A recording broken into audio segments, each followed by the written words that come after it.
The barn was quieter than it should have been for late December.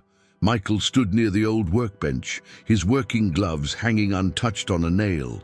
His breath rose in slow clouds, dissolving into the cold air before reaching the rafters. Outside, snow leaned gently against the single strong fence line, settling where the night wind had finally grown tired. For most of his life, Michael had trusted discipline. Before dawn, after dusk, through years of responsibility and seasons of loss, work had given him structure. Productivity had been his quiet proof of purpose. But now, effort no longer produced momentum. The lantern above him swayed slightly as a wind shift slipped through a loose plank. Its light stretched across the barn floor, revealing tools laid out but unused, rope coiled too neatly, seed bags stacked but unopened, plans paused without explanation. His clarity had thinned, subtle as frost on old boards. Michael rested one hand on the workbench, feeling the grooves carved by decades of steady labor. Tasks that once flowed, now stalled. Focus drifted before noon. Decisions waited too long. His long-term vision, once as clear as a winter horizon, felt distant, blurred by an unfamiliar heaviness. The wide, curved path leading back to the house was barely visible beneath the snow. He stared at it longer than necessary, as if direction itself had become uncertain. Christmas was only days away. He lowered his head, not in desperation, but in a quiet posture of waiting. No words came, only a breath, a surrender, a silent request for insight. The lantern flickered once, then steadied. Michael exhaled slowly, unaware that this pause, this season where productivity failed and silence ruled, was not a sign of decline, but the beginning of alignment. But it didn't start there. We must go back a little in time. If stories like this help you find clarity, rebuild focus, and strengthen your purpose, consider subscribing to the channel. These reflections are created for those who value discipline, integrity, and long-term vision, especially in seasons where waiting feels harder than working. The year had not begun in confusion. Spring came slowly to the Midwest, reluctant and damp, dragging cold mornings across the fields before finally loosening its grip. Michael met it the same way he always had, through structure, responsibility, and quiet resolve. Each day started before sunrise, coffee brewed on the stove while darkness still pressed against the windows. Boots waited by the door, positioned with care. Before stepping outside, Michael always paused to look toward the old oak tree at the far edge of the property. Its wide trunk and patient branches stood unchanged, season after season. To him, it was a reminder that stability is built by staying rooted long enough. Productivity in those months felt natural, not forced. He moved from task to task with clarity, guided by long-held routines. The wide, curved path between the house and the barn was worn smooth by years of steady footsteps, never rushed, never wasted. Direction didn't demand speed, it demanded consistency. After his wife passed, work became more than obligation. It became stewardship. Raising his son alone had shaped his leadership in quiet ways, teaching him emotional maturity, restraint, and the discipline to show up even when strength felt thin. And when his son eventually left for college, the farm remained as both anchor and responsibility. Michael did not resent the solitude. He understood that purpose often grows best in silence. A single strong fence line bordered the eastern field. Maintained year after year, Michael repaired it every spring without complaint. Boundaries mattered to land, to life, to a man's integrity. Let them weaken, and everything else followed. During those early months, clarity still led his effort. Plans were modest but intentional. He wasn't chasing expansion or shortcuts, only sustainability and long-term vision. Enough yield to remain stable, enough order to keep peace. But as summer approached, The rhythm shifted, not suddenly, not loudly. Tasks began to stretch longer than they should have. Moments of hesitation crept in where decisiveness once lived. Michael noticed it first, while standing in the barn one afternoon, tool in hand, unsure why he'd come inside. The mist had not yet lifted, but it had begun to gather. Michael had never been a man of loud dreams. His vision for the farm was not measured by expansion or recognition, but by continuity. He wanted the land to remain steady, honest, and productive in the way that endures, not the kind that flashes briefly before burning out. Stability was his definition of success. He believed leadership meant leaving something intact for those who came after, even if no one applauded the effort. The farm, to him, was not a business alone. It was a responsibility entrusted to his care for a season of his life. Some evenings, when the work was done and the lights softened, Michael walked beyond the barn and sat beneath the old oak tree, its roots pressed deep into the soil, unhurried by years or weather. He rested there often, letting the day settle before moving on. One such evening in early autumn, the horizon glowed faintly with amber light. The fields lay still, and the air carried the scent of drying earth. Michael removed his gloves and placed them beside him, palms open on his knees. He bowed his head. It was not a practiced prayer. There were no requests shaped by urgency, no words dressed for effect. Only a quiet acknowledgement of dependence, a moment of gratitude for another day of strength, followed by a simple plea for clarity. "Help me stay aligned," he murmured. "Show me when to move and when to wait." The wind moved gently through the oak's branches, a soft shift rather than a command. Michael listened without expectation. He had learned over the years that insight rarely arrives on demand. It comes in God's timing, not a man's. His purpose was clear in principle: to work with integrity, to lead through consistency, to protect what had been placed in his hands. What troubled him was not his dream, but his growing uncertainty about how to carry it forward. Still, he rose from the ground that evening with calm resolve. Whatever season he was entering, he would face it with discipline and faith, trusting that long-term vision survives even when clarity momentarily fades. Winter arrived earlier than expected. The ground hardened quickly, freezing before Michael had finished preparing the last section of field. The soil resisted the plow, unyielding beneath the blade, and the sound of metal scraping ice echoed longer than it should have. At first, Michael blamed the weather. He told himself that productivity always slowed in winter, that fatigue was natural, that discipline would eventually carry him through as it always had. He rose before dawn, pulled on his gloves, and followed routine with stubborn consistency. But something inside him no longer responded. Tasks took twice the time. Simple decisions lingered unresolved. He would stand in the barn holding a tool, rope in one hand, gloves already on, uncertain which task demanded his attention first. Focus slipped away quietly, without warning or noise. Discipline, once reliable, began to feel hollow. Michael noticed it in the small failures.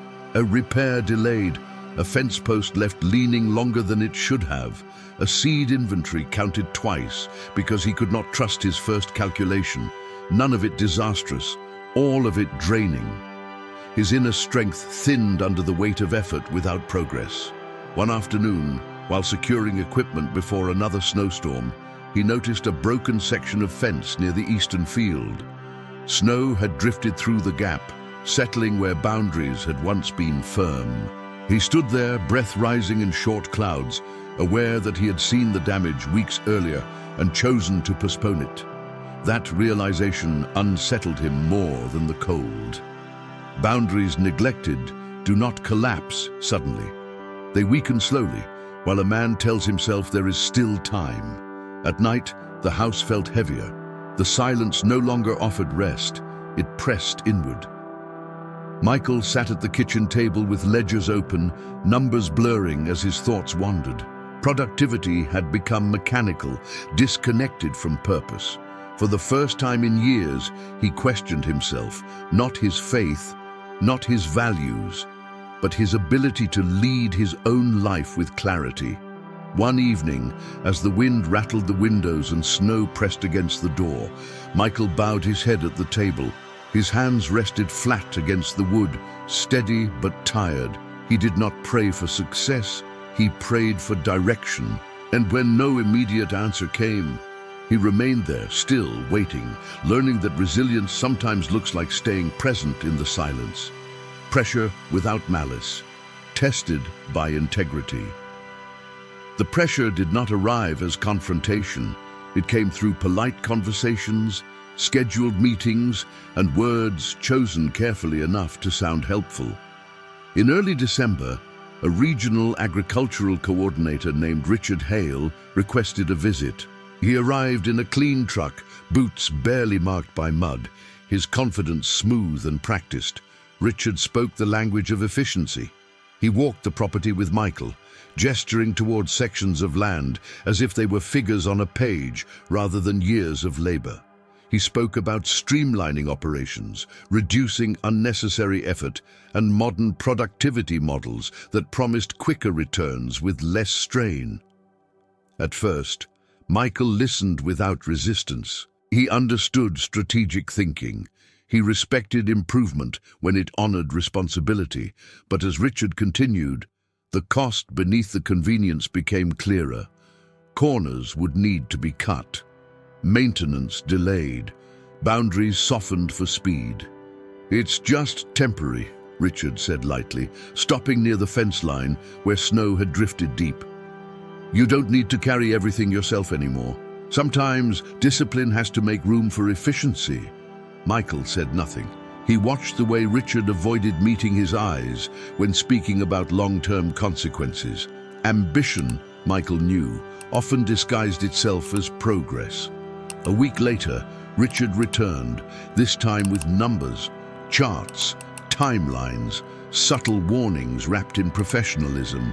Delays, he implied, could affect future approvals. Opportunities had windows, and windows closed. The pressure tightened. Michael felt the weight of his recent productivity failure pressing against him. Fatigue whispered that compromise might bring relief, that bending once could restore momentum, but integrity cost more than convenience ever could. That night, Michael walked the wide, curved path alone, snow crunching beneath his boots. The horizon was dark, but steady. He stopped near the old oak tree, resting a hand against its rough bark. Leadership, he realized, was not proven by output alone. It was revealed when a man chose restraint over shortcuts and responsibility over fear. The next morning, Michael declined Richard's proposal, calmly, without accusation. He offered no lecture, only clarity. The air between them cooled. Pressure does not always punish immediately. Sometimes it waits. And Michael returned to his work, knowing he had chosen the harder path, uncertain where it would lead, but certain of who he remained. The consequences did not arrive with noise. There were no arguments, no accusations, no moments of satisfaction. What followed unfolded quietly, the way most collapses do when they are built on speed rather than wisdom. Within weeks, word traveled through the region that several operations under Richard's guidance were struggling. Inspections raised concerns. Timelines failed, equipment suffered from deferred maintenance, and output slowed instead of improving. Efficiency, when separated from stewardship, proved fragile. Michael heard the updates indirectly, through a supply manager's careful tone, through conversations that stopped short of names. He did not ask for details. He did not need them. Ambition had simply outrun discernment. One afternoon, while repairing the broken section of fence he had delayed for too long, Michael paused and looked across the field. Snow lay smooth and undisturbed, hiding both flaws and potential beneath its surface. He worked in silence, fastening each post with care. There was no sense of victory in him, only confirmation. Character, he understood, outlasts cleverness, not because it fights harder, but because it holds longer. Integrity absorbs pressure without needing to display strength. Later that week, Richard passed through once more. The confidence was still there, but thinner now, strained by explanations and revised plans. He spoke less, promised less. Michael listened with courtesy. Leadership, he knew, did not require comparison. When Richard left, the farm returned to its winter stillness. The fence stood firm again, boundaries restored, not hurried, secured. Michael wiped his gloves against his coat and exhaled slowly. The season had not yet changed. Productivity had not suddenly returned, but something steadier had taken its place. Christmas Eve came without ceremony. No storm marked its arrival. No dramatic change announced itself. The night passed quietly, and when morning came, the land lay still beneath a clean, even layer of snow. Michael stepped outside just before sunrise. The cold was sharp but honest. His boots followed the wide, curved path toward the eastern field, each step slow, unhurried. For the first time in weeks, he was not thinking about unfinished tasks or delayed plans. His mind felt open, receptive. Ahead of him, the horizon began to glow. Gold edged the sky softly, spreading across the fields as the sun rose at its own pace. The light did not rush. It waited until the darkness had loosened its grip, then moved forward with quiet authority. Michael stopped walking. A gentle wind shift brushed past him, not harsh, not demanding, but clear enough to be felt. It carried no message, yet it settled something inside him. He breathed in deeply, and for the first time in months, his chest did not feel tight. Near the fence line, a calf stood calmly in the snow. Days earlier it had limped, favoring one leg, slow to follow the others. Now it stood steady, head lowered peacefully, unbothered by Michael's presence. The sight held him still. In that moment, insight arrived, not as instruction, but as understanding. His productivity had not failed because he had lost discipline. It had slowed because he had lost alignment. He had been pushing when the season required waiting, forcing motion when clarity was still forming. Discipline alone was no longer enough without direction. Michael lowered his head, not in exhaustion, but in recognition. Waiting, he realized, was not inactivity. It was preparation. The silence of the season had been doing its work beneath the surface, strengthening what effort alone could not reach. His purpose had not disappeared. It had been recalibrated. A quiet gratitude filled him. No words followed. None were needed. As the golden horizon brightened and the wind settled, Michael felt peace return. Not excitement, not urgency, but steady assurance. God never arrives late. He turned back toward the house, not hurried, not burdened, ready to move again when the time was right. Leadership is not measured by how fast a man produces, but by how faithfully he waits when clarity has not yet arrived. Those who commit to integrity during quiet seasons discover that strength is being rebuilt when no one can see it. Productivity returns not as pressure, but as purpose aligned with wisdom. Often, God strengthens a man before he blesses the work of his hands, and those who wait with discipline, gratitude, and trust learn that delay is not denial, it is preparation. Some seasons don't test your strength, they test your patience.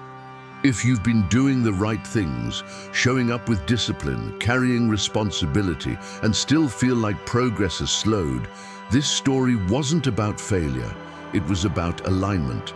Waiting on God is not standing still. It is learning when not to force what hasn't ripened yet. The next story waiting for you goes deeper into this truth, into the quiet seasons where purpose is refined, character is strengthened, and clarity returns when a man stops rushing and starts listening. If these stories help you regain focus, rebuild inner strength, and walk with greater wisdom, make sure you're subscribed. This channel exists for those who choose intentional living over noise, integrity over shortcuts, and long-term purpose over quick results. The video on your screen now continues this journey. Don't miss what comes next.